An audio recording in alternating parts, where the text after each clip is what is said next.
ইরানের পারমাণবিক কর্মসূচি E3 এর সিদ্ধান্ত কি নতুন যুদ্ধের শঙ্কা তৈরি করছে? একটি ভুল পদক্ষেপ এবং বিপজ্জনক সিদ্ধান্ত নিতে চলেছে E3।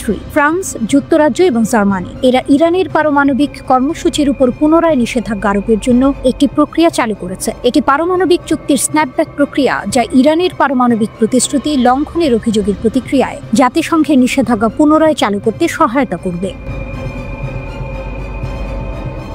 এই সিদ্ধান্তে অনেকেই মার্ফির আইনের একটি রূপ দেখতে পাচ্ছেন, যেখানে বলা হয়েছে যা কিছু ভুল হতে পারে তা ভুল হবে। আন্তর্জাতিক রাজনীতির প্রেক্ষাপটে E3 যদি ইচ্ছাকৃতভাবে এমন একটি পদক্ষেপ নেয় যা পরিস্থিতি আরও উত্তেজিত করবে, তবে এটি অত্যন্ত বিপজ্জনক হতে পারে। 2018 সালে মার্কিন যুক্তরাষ্ট্র একতরফাভাবে পারমাণবিক চুক্তি থেকে সরে গিয়েছিল। সে সময় E3 এই পদক্ষেপের বিরুদ্ধে কোনো কার্যকর সমালোচনা করেনি, যার ফলে তেহরান সরে যেতে বাধ্য হয়েছিল। তবে তাদের বিরুদ্ধে অভিযোগ রয়েছে যে ইরান পারমাণবিক চুক্তি ভেঙে ফেলেছে, কিন্তু এর কারণ ছিল মার্কিন যুক্তরাষ্ট্রের সিদ্ধান্ত এবং ইউরোপের সমর্থন না দেয়া।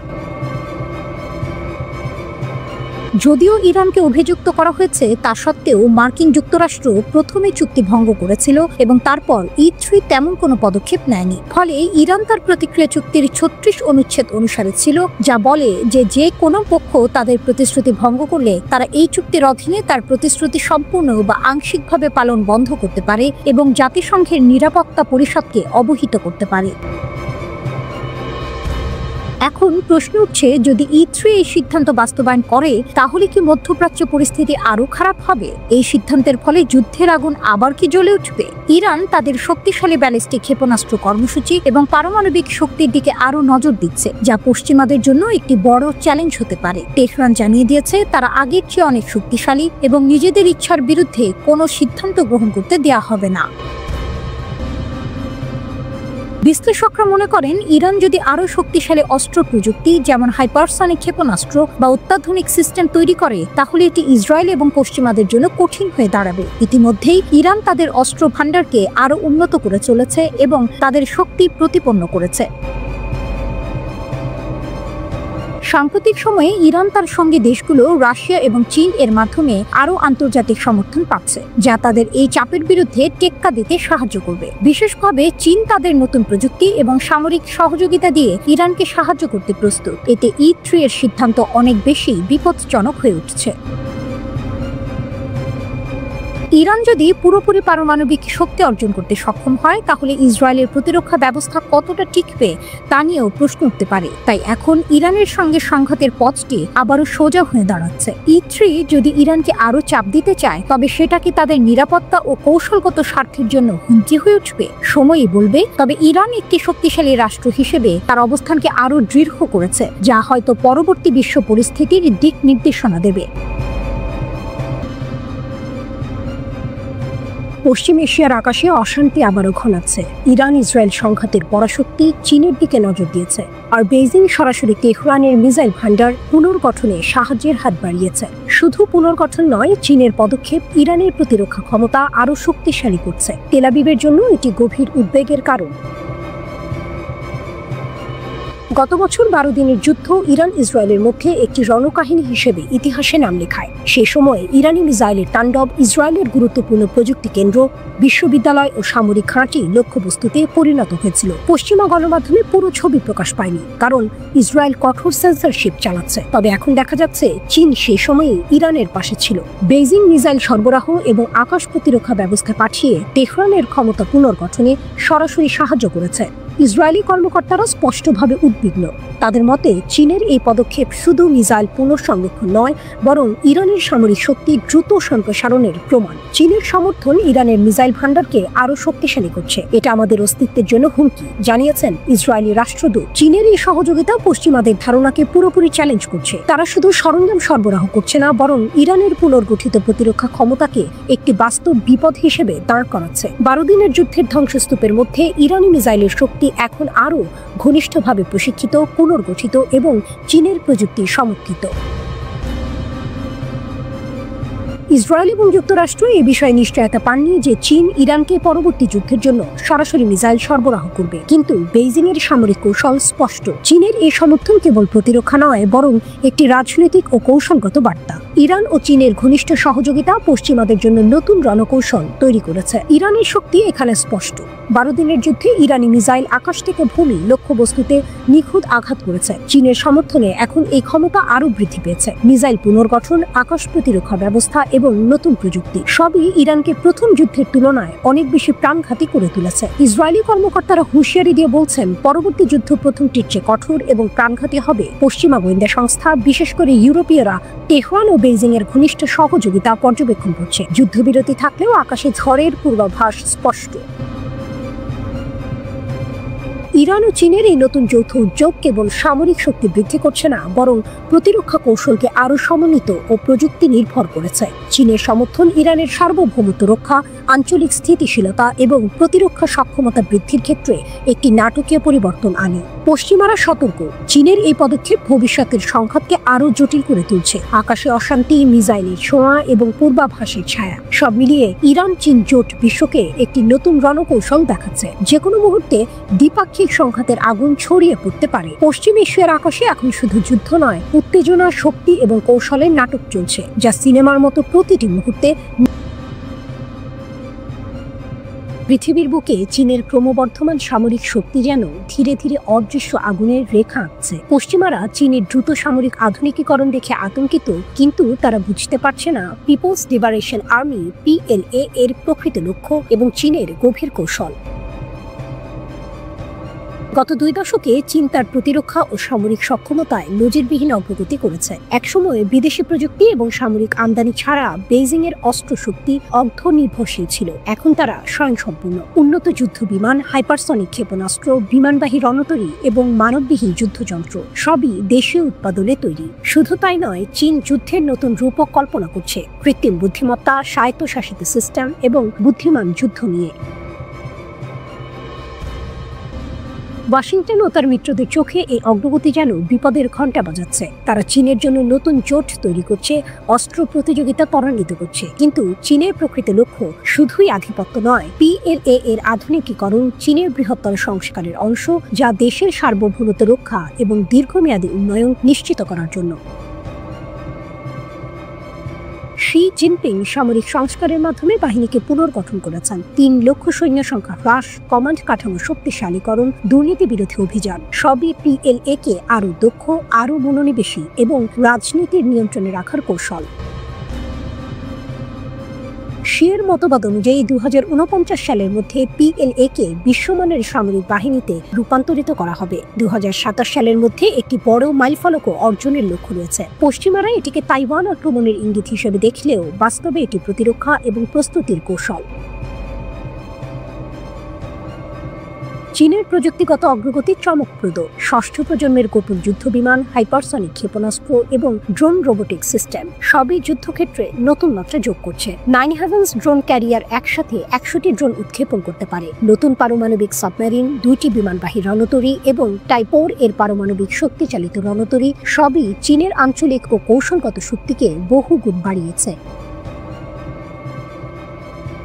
চীনের এই শক্তি সম্পূর্ণ প্রতিরক্ষামূলক। তারা আগ্রাসনের জন্য নয়, বরং বিদেশি হস্তক্ষেপ রোধ, সার্বভৌমত্ব রক্ষা এবং দীর্ঘমেয়াদী শান্তিপূর্ণ উন্নয়ন নিশ্চিত করার জন্য তৈরি হচ্ছে। হ্যাঁ, চীনের অস্ত্রশক্তি দ্রুত বাড়ছে, কিন্তু এই আধুনিকীকরণ তাদের অর্থনৈতিক ও রাজনৈতিক অবস্থানের সঙ্গে সামঞ্জস্যপূর্ণ, আর বিশ্বকে আতঙ্কিত করার জন্য নয়।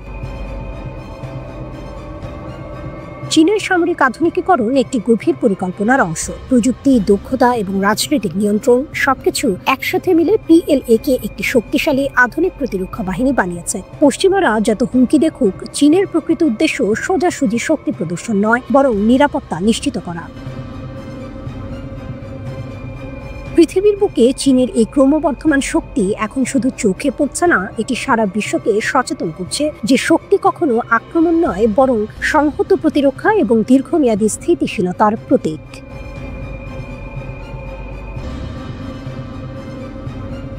ইরানের বিপ্লবী গার্ড, ধ্বংসের ভেতর থেকে উঠে আসা শক্তি, আকাশে যুদ্ধ বিমান, শহরে বিস্ফোরণ, সীমান্তে আগুন। ইরানের ইসলামিক বিপ্লবী গার্ড কর্পস IRGC এমন এক বাহিনী যেটিকে ধ্বংস করার চেষ্টা করা হয়েছে, যার ঘাঁটিতে বোমা বর্ষণ করেছিল ইসরায়েলি জেট। তবুও তারা দাঁড়িয়ে আছে আরো উঁচু, আরো শক্তিশালী। ব্লুমবার্গের রিপোর্ট। IRGCর ওপর হামলা হয়েছে বারবার। মার্কিন ড্রোন মেরেছে তাদের শীর্ষ কমান্ডার, ইসরায়েলি গোয়েন্দারা অনুপ্রবেশ করেছে তাদের ভেতরে। কিন্তু প্রতিবার মৃত্যুর ছায়া যেন নতুন প্রাণ এনে দেয় এই বাহিনীকে। 12 দিনের যুদ্ধে ইসরায়েল ভেবেছিল তারা IRGCকে নত করেছে, অথচ ফল হলো উল্টো। ক্ষেপণাস্ত্রের ঝড়ে ইসরায়েলি শহরগুলো কেঁপে উঠল, কোটি কোটি ডলারের ক্ষতি হলো। আকাশে উড়ে আসা শত্রুর ড্রোন ভূপাতিত হলো একের পর এক। এ যেন মৃত্যু থেকে পুনর্জন্মের গল্প। জাতীয়তাবাদের আগুন। ইরানিদের সবাই যে সরকারের সমর্থক তা নয়, তবুও যখন ইসরায়েলের বোমা তেহরানের আকাশ চিরে নামে, তখন একটাই শব্দ গর্জে ওঠে, প্রতিরোধ। IRGC সেই প্রতিরোধের প্রতীক। বিদেশে হামলা ঠেকানো শুধু সামরিক কাজ নয়, এটি জাতীয় গর্ব। এ কারণেই সাধারণ মানুষ, যারা হয়তো সরকারের সমালোচক, তারাও এই বাহিনীর শক্তিকে নিজেদের বর্ম মনে করে। যুদ্ধ থেকে রাষ্ট্রে। 1979 সালের বিপ্লবের পর IRGC জন্মেছিল জনগণের সেনাবাহিনী হিসেবে, কিন্তু 4 দশক পেরিয়ে আজ তারা শুধু সেনা নয়, রাষ্ট্রের ভেতরে রাষ্ট্র। একদিকে তারা হামাস, হিজবুল্লাহর মতো মিত্র শক্তিকে সমর্থন দেয়, অন্যদিকে হাসপাতাল বানায়, বিশ্ববিদ্যালয় দাঁড় করায়, এমনকি তেহরানের মেট্রোর সুড়ঙ্গ খনন করে। অর্থনীতি, তেল থেকে অবকাঠামো, সবখানেই তাদের উপস্থিতি। কেউ বলে দুর্নীতি, কেউ বলে অপরিহার্য। সত্য হলো তাদের ছাড়া ইরান এগোয় না। যুদ্ধের উত্তরাধিকার। 1980 থেকে 1988 টানা 8 বছর ইরান ইরাক যুদ্ধ। রক্ত, ক্ষুধা আর ধ্বংসের পর যে শক্তি ভরসা জুগিয়েছিল, তার নামও ছিল IRGC। রাস্তাঘাট, বাঁধ, রেলপথ, ধ্বংসস্তূপ থেকে ইরানকে দাঁড় করিয়েছিল তারাই। আজ আবার প্রয়োজন সেই দক্ষতার। মার্কিন ও ইসরায়েলি হামলায় ক্ষত বিক্ষত ঘাঁটি, বিদ্যুৎ কেন্দ্র, রেল লাইন, মেরামতের দায়িত্ব আবার তাদের কাঁধে। ছায়া যুদ্ধের পরবর্তী অধ্যায়। সিরিয়া, লেবানন, গাজায় IRGC নেটওয়ার্ক ক্ষতিগ্রস্ত, কিন্তু দুর্বলতা মানেই পতন নয়, বরং এখন নতুন প্রশ্ন জাগছে, তারা কি পারমাণবিক প্রতিরোধের পথে হাঁটবে? কারণ ইতিহাস বলে, যতবারই তাদের কোণঠাসা করা হয়েছে, তারা নতুন রূপে ফিরে এসেছে। গভীরে গেঁথে যাওয়া শিকড়। আজ ইরানের রাষ্ট্রযন্ত্রের ভেতরে আরো গভীর শিকড় গেড়েছে IRGC। জাতীয় প্রতিরক্ষা কাউন্সিলে তারা এখন মুখ্য খেলোয়াড়। ভবিষ্যতের যে কোনো যুদ্ধে কমান্ড ও কন্ট্রোলের চাবিকাঠি তাদের হাতে। এটাই সেই টুইস্ট। যতই যুক্তরাষ্ট্র বা ইসরায়েল তাদের দুর্বল করার চেষ্টা করুক, যত গভীরে যাবে IRGC, ততই কঠিন হবে তাদের উৎখাত করা। একটি দৃশ্য কল্পনা করুন। ধ্বংসস্তূপের মধ্যে দাঁড়িয়ে আছে এক সৈনিক, পেছনে পতাকা, সামনে আগুন, আকাশে শত্রুর প্লেন, মাটিতে বোমার ক্ষত। তবুও তার চোখে ভয় নেই, কারণ সে জানে IRGC শুধু একটি বাহিনী নয়, এটি ইরানের আত্মা, যে আত্মাকে ভাঙা যায় না, মুছে ফেলা যায় না, দমন করা যায় না। সবকিছু যেন থমকে গেল ইসরায়েলের আকাশে। বেন গুরিয়ন বিমানবন্দরে ফ্লাইট বন্ধ, সতর্কতা সাইরেন প্রতিটি শহরে বাজছে, নেতানিয়াহু থেকে তেল আবিব, আল কুদস পর্যন্ত। এই নাটকীয় পরিস্থিতি সৃষ্টি করেছে ইয়েমেনের সশস্ত্র বাহিনী, যাদের সামরিক শক্তি এখন এক নতুন মাত্রায় পৌঁছেছে। ইয়েমেনের ব্রিগেডিয়ার জেনারেল ইয়াহিয়া সারি টেলিভিশনে ঘোষণা করেন, বেন গুরিয়ন বিমানবন্দর লক্ষ্য করে একটি বড় সামরিক অভিযান পরিচালিত হয়েছে। হাইপারসনিক প্যালেস্টাইন 2 ক্ষেপণাস্ত্র ব্যবহার করে তারা বিমান চলাচল বন্ধ করে দিয়েছে। লক্ষ লক্ষ ইসরায়েলি বসতি স্থাপনাকারীকে আশ্রয় কেন্দ্রে পাঠানো হয়েছে। ইয়েমেন শুধু গাজার পাশে দাঁড়াচ্ছে না, তারা সরাসরি ইসরায়েলের অন্তঃসীমায় আঘাত হানছে। সারি বলেন, গাজার বিরুদ্ধে 2 বছরের ইসরায়েল নৃশংসতা এবং ইয়েমেনের ওপর আগ্রাসনের প্রতিশোধ হিসেবে আমরা এই অভিযান চালালাম। আমাদের লক্ষ্য গণহত্যামূলক অপরাধের প্রতিশোধ নেওয়া। এই কথার মধ্যে যেন যুদ্ধের গভীর কণ্ঠে প্রতিধ্বনি।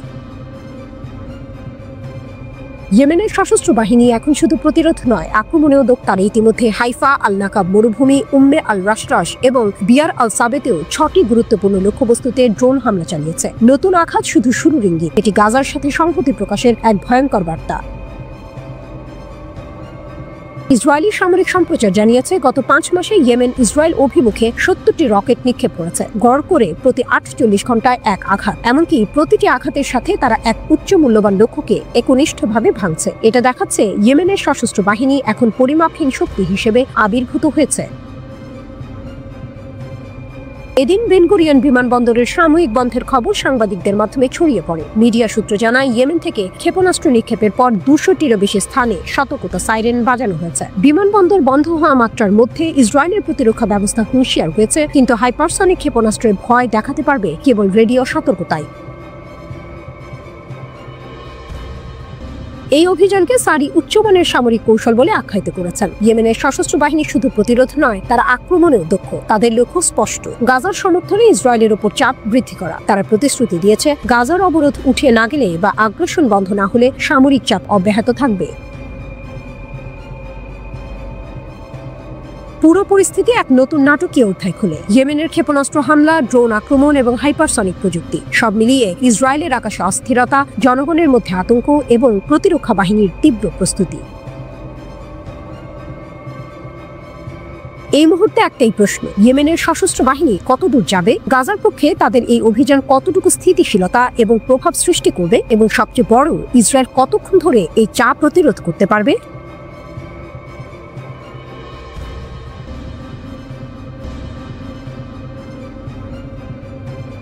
নিষেধাজ্ঞার শেকল ভেঙেছে ইরান, আমেরিকার ব্যর্থতা, তেহরানের জয়। আকাশে কালো মেঘ, দিগন্ত জোড়া উত্তেজনা। ওয়াশিংটন ভেবেছিল শ্বাসরোধী নিষেধাজ্ঞার চাপেই ইরান হাঁটু গেড়ে বসবে, কিন্তু বাস্তবতা হলো উল্টো। ইরান ভাঙেনি, বরং ইস্পাতের মতো শক্ত হয়েছে। একথা স্বীকার করতে বাধ্য হয়েছে মার্কিন সাময়িকী ফরেন অ্যাফেয়ার্স নিজেই।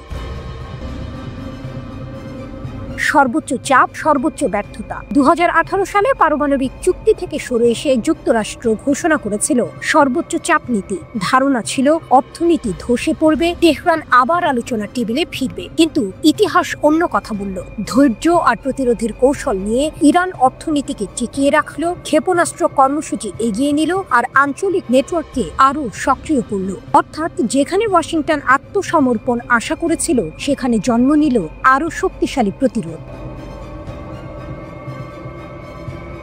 আগুনে ঝলসে ওঠা প্রতিরোধ। ফরেন অ্যাফেয়ার্স জানায় JCPOA ভেঙে ফেলার পর ইরানের পারমাণবিক কার্যক্রম থামেনি, বরং আরও গতি পেয়েছে। ইরাক, সিরিয়া, ইয়েমেন সর্বত্র প্রতিরোধ গোষ্ঠীগুলো মার্কিন ও মিত্র স্বার্থে আগুন জ্বালিয়েছে। সৌদি আরবের বাকিক তেল স্থাপনায় হামলা কিংবা রিয়াদ ও আবুধাবির দিকে ছোড়া ইয়েমেনি ক্ষেপণাস্ত্র সবই ছিল ইরানের প্রভাব বিস্তারের প্রতিচ্ছবি। ওয়াশিংটনের আঁকা মানচিত্র আগুনে পুড়ে ছাই হয়ে গেল। সোলাইমানির রত, আমেরিকার দুর্বলতা। 2020 সালের জানুয়ারি মার্কিন ড্রোন মিসাইল কেড়ে নেয় IRGCর কিংবদন্তি কমান্ডার জেনারেল কাসেম সোলাইমানির জীবন। ভেবেছিল ইরান ভেঙে পড়বে, কিন্তু সেই মৃত্যুই যেন প্রতিশোধের আগুন জ্বালিয়ে দিল। কয়েকদিন পর ইরাকের আইন আল আসাদ মার্কিন ঘাঁটিতে বৃষ্টির মতো নেমে এলো ইরানের ক্ষেপণাস্ত্র। সেই মুহূর্তে গোটা বিশ্ব দেখল আমেরিকাও আঘাতের সামনে দুর্বল। ফরেন অ্যাফেয়ার্স আরও লিখেছে, JCPOA থেকে যুক্তরাষ্ট্রের সরে যাওয়া ইরানকে একটি শিক্ষা দিয়েছে। আমেরিকার কোনো কথাই বিশ্বাসযোগ্য নয়। আজকের প্রশাসন যা বলবে, আগামীকাল সেটি বাতিল করবে। তাই তেহরান বুঝে নিয়েছে স্থায়ী সমাধান চুক্তিতে নয়, বরং শক্তিতে। ফলাফল, ইরান তার পারমাণবিক, ক্ষেপণাস্ত্র এবং ড্রোন কর্মসূচিকে এমন জায়গায় নিয়ে গেছে যা আজ বিশ্বের শীর্ষ পর্যায়ে। ড্রোন ইরানের নতুন হাতিয়ার, কখনো অবহেলিত, আজ বিশ্ব জুড়ে আলোচিত ইরানি ড্রোন। সস্তা অথচ কার্যকর, এমন এক যুদ্ধাস্ত্র যা আকাশে আমেরিকান প্রযুক্তির আধিপত্যকে চ্যালেঞ্জ করছে। ফরেন অ্যাফেয়ার্স লিখেছে, এখন ইরানি ড্রোন বিশ্বের সবচেয়ে কার্যকর অস্ত্রগুলোর একটি স্পষ্ট বার্তা, নিষেধাজ্ঞা দিয়ে এই প্রযুক্তি থামানো যায়নি। ওয়াশিংটনের নীতি ছিল ইরানকে কোণঠাসা করা। বাস্তবে যা ঘটল তা হলো ইরান আরও শক্তিশালী, আরও প্রভাবশালী, আরও ভয়ঙ্কর শক্তিতে পরিণত হয়েছে। মধ্যপ্রাচ্যের বালুকাময় মরুভূমি থেকে বৈশ্বিক অঙ্গন পর্যন্ত আজ স্পষ্ট, শুধু চাপ আর নিষেধাজ্ঞা দিয়ে ইরানকে থামানো যাবে না, বরং প্রতিটি শেকল, প্রতিটি নিষেধাজ্ঞা ভেঙে ইরান প্রমাণ করছে প্রতিরোধী তার অস্ত্র, শক্তি তার উত্তর।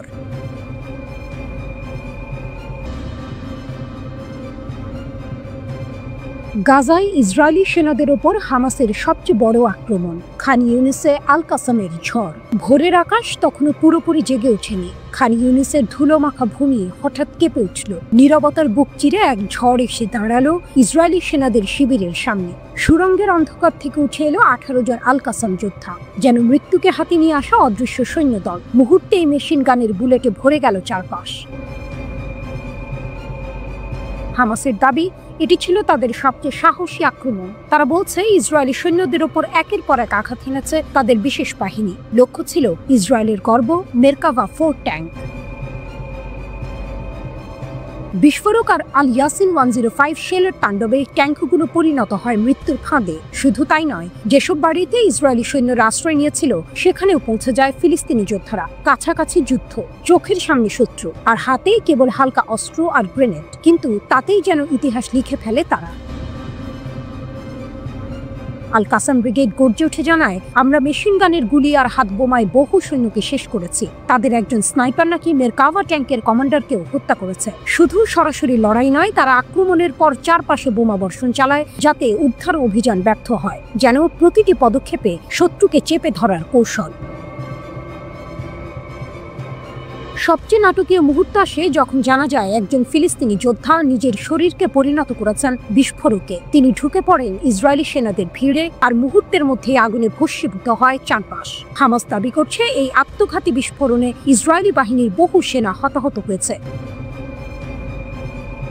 আক্রমণকে ঘন্টার পর ঘন্টা ধরে চলে। হামাস নজরে রাখে আকাশে ঘুরতে থাকা ইসরায়েলের উদ্ধারকারী হেলিকপ্টারগুলো, যেন এই যুদ্ধে তারা শুধু মাটিতেই নয়, আকাশকেও চ্যালেঞ্জ ছুড়ে দিয়েছে।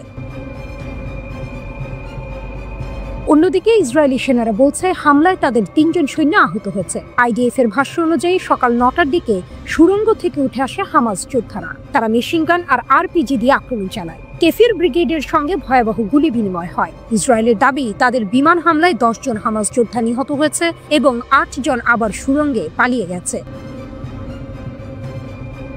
তবুও একটি বিষয় স্পষ্ট, 18 জন যোদ্ধা মাটির নিচ থেকে উঠে এসে বিশ্বের অন্যতম শক্তিশালী সেনাবাহিনীর একটি শিবিরে প্রবল ঝড় বইয়ে দিয়েছে। ইসরায়েলের ট্যাঙ্ক, হেলিকপ্টার আর বিমান থাকলেও প্রতিরোধের দৃশ্যপটে দেখা গেছে একদল দৃঢ়চেতা ফিলিস্তিনি।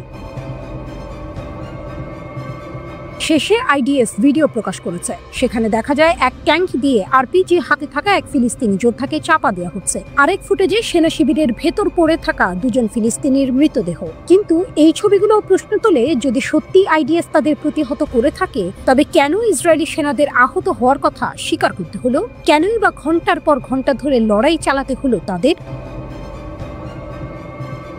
খান ইউনিসের সেই সকাল তাই গাজা যুদ্ধের নতুন প্রতীক হয়ে উঠল, যেখানে সাহস বনাম প্রযুক্তি মুখোমুখি দাঁড়িয়েছে, যেখানে 18 জন আল কাসাম যোদ্ধা ইসরায়েলের শক্তি আর মর্যাদাকে নাড়িয়ে দিয়েছে, আর ফিলিস্তিনি ভূমি প্রমাণ করেছে তাদের প্রতিরোধ শুধু অস্ত্রের নয়, আত্মত্যাগের আর মুক্তির স্বপ্নে।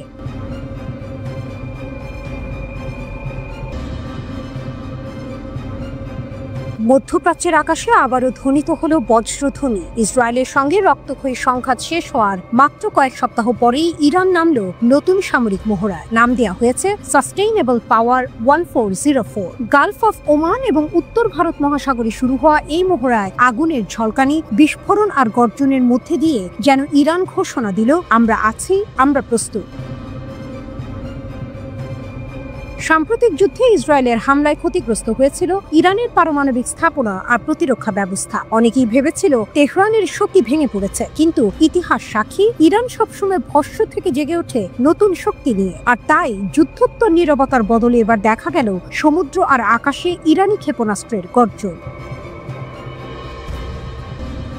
ইরানি রাষ্ট্রীয় টেলিভিশন জানায়, মহড়ায় অংশ নেওয়া যুদ্ধ জাহাজগুলো থেকে একযোগে ছোড়া হয়েছে ক্রুজ মিসাইল। ড্রোন উড়েছে আকাশে, টহল দিয়েছে সমুদ্রে, আর নিশানা করেছে পানির ভেতর লুকিয়ে থাকা কাল্পনিক শত্রু জাহাজকে। প্রধান আকর্ষণ ছিল ইরানের নতুন প্রজন্মের ক্ষেপণাস্ত্র। কাদের মাঝারি পাল্লার ক্রুজ ক্ষেপণাস্ত্র উপকূল বা সমুদ্র থেকে ছোড়া যায়, উচ্চ ধ্বংস ক্ষমতা ও নিশানা নিখুঁততায় ভরপুর। গাদি দীর্ঘ পাল্লার রাডার এড়াতে সক্ষম ভয়ঙ্কর এক জাহাজ বিধ্বংসী মিসাইল। নাসি দ্রুত আঘাত হানতে সক্ষম শক্তিশালী সমুদ্র ক্রুজ ক্ষেপণাস্ত্র। এসব ক্ষেপণাস্ত্র গাইডেড মিসাইল ক্রুজার জেনেভে এবং ডেস্ট্রয়ার সাবালান থেকে একযোগে নিক্ষেপ করে সমুদ্রের লক্ষ্যবস্তুতে নিখুঁতভাবে আঘাত হানে। বিশ্লেষকদের ভাষায় এটি শুধু মহড়া নয়, বরং যুদ্ধোত্তর সময়ের এক শক্তিশালী বার্তা। প্রায় 18,000 সদস্য নিয়ে ইরানের নৌবাহিনীর প্রধান ঘাঁটি বান্দার আব্বাসে। এখান থেকেই তারা কাস্পিয়ান সাগর থেকে শুরু করে ভারত মহাসাগর পর্যন্ত টহল দেয়। তবে পারস্য উপসাগর আর হরমুজ প্রণালীর মতো কৌশলগত অঞ্চল নিয়ন্ত্রণ করে ইসলামী রিভলিউশনারি গার্ড। পশ্চিমা জাহাজ আটকানো, মার্কিন নৌবাহিনীকে চাপে ফেলা, এসব কৌশলে এই বাহিনী জুড়ি মেলা ভার। মহড়ার সময় ব্যবহার করা হয়েছে শুধু ক্ষেপণাস্ত্র নয়, ভূপৃষ্ঠের জাহাজ, বিমান ইউনিট, উপকূলীয় প্রতিরক্ষা ব্যবস্থা এবং আধুনিক ইলেকট্রনিক যুদ্ধ ইউনিটও। প্রতিরক্ষামন্ত্রী ব্রিগেডিয়ার জেনারেল আজিজ নাসিরজাদে মহড়ার প্রাক্কালে ঘোষণা দেন, আমাদের সেনারা নতুন প্রজন্মের ক্ষেপণাস্ত্রে সজ্জিত। যে কোনো শত্রু যদি এগিয়ে আসে, আমরা প্রস্তুত। ইরানের এই মহড়া তাই কেবল সামরিক অনুশীলন নয়, বরং এক সুস্পষ্ট বার্তা। ইসরায়েল বা আমেরিকা কেউই যদি আঘাত হানতে চায়, তেহরান চুপ থাকবে না। গালফ অফ ওমান থেকে ভারত মহাসাগর পর্যন্ত এখন প্রতিধ্বনিত হচ্ছে একটাই স্লোগান, ইরান প্রস্তুত, ইরান অপ্রতিরোধ্য।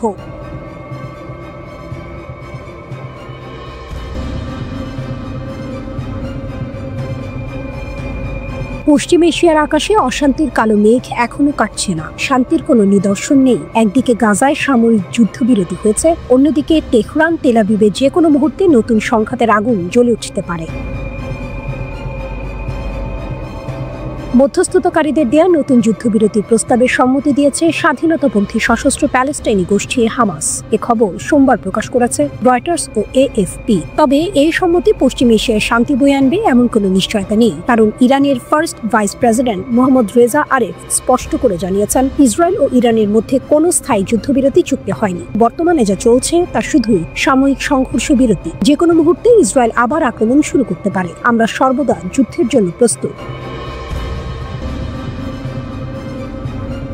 ইরানের শক্তি এই কথাই স্পষ্ট, শুধুমাত্র ঘোষণা নয়, তারা কার্যত প্রস্তুত। গত জুনে দুই দেশ 12 দিন ধরে পাল্টাপাল্টি হামলায় লিপ্ত ছিল। ইসরায়েলের আঘাতে ইরানের পরমাণু স্থাপনা, সামরিক ঘাঁটি ও বেসামরিক এলাকা ক্ষতিগ্রস্ত হয়। নিহত হন বিজ্ঞানী, সামরিক কর্মকর্তা ও সাধারণ মানুষ। হাজারেরও বেশি প্রাণ হারায়। তবে মার্কিন প্রেসিডেন্ট ডোনাল্ড ট্রাম্পের মধ্যস্থতায় তা সাময়িকভাবে থামানো যায়।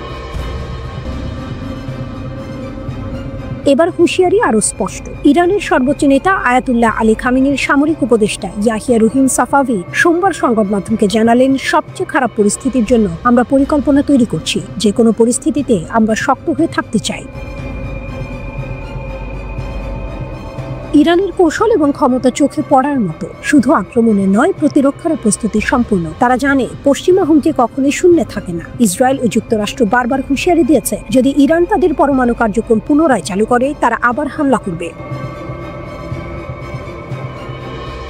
ইরান যে একমাত্র দেশ যার ইউরেনিয়াম 60% পর্যন্ত সমৃদ্ধ করা সম্ভব, অথচ তারা এখনো পরমাণু অস্ত্র তৈরি করছে না। 2015 সালের আন্তর্জাতিক চুক্তি অনুযায়ী তারা 3.67% পর্যন্ত ইউরেনিয়াম সমৃদ্ধ করতে পারবে। যুদ্ধ শুরু করতে হলে 90% প্রয়োজন। এই ভারসাম্য ইরানের কৌশলকে আরো ভিন্ন মাত্রা দিয়েছে। হুমকি দিয়ে বলছে, আমরা চাইলে পুরো বিশ্বকে দেখাতে পারি আমরা কত দূর যেতে পারি। গাজায় সাময়িক শান্তি থাকলেও তেহরান তেল আবিবের সংঘর্ষ যে শেষ হয়ে গেছে তা ভাবা মুশকিল। ইরানের শক্তি, অভিজ্ঞতা ও কৌশল একদিকে যেমন হুমকি, অন্যদিকে বিশ্বকে সতর্ক করে যুদ্ধবিরতি সবসময়ই ভুল। পশ্চিম এশিয়ার আকাশে এখন শান্তি নেই, শুধু উত্তেজনার নাটক। যে কোনো মুহূর্তে আগুন ছড়িয়ে পড়তে পারে। হামাস, ইরান এবং ইসরায়েল তাদের শক্তি, প্রস্তুতি ও হুঁশিয়ারি তৈরি করছে এমন এক পরিস্থিতি যা সিনেমার মতো উত্তেজনা নিয়ে বিশ্বকে তাক লাগিয়ে রেখেছে।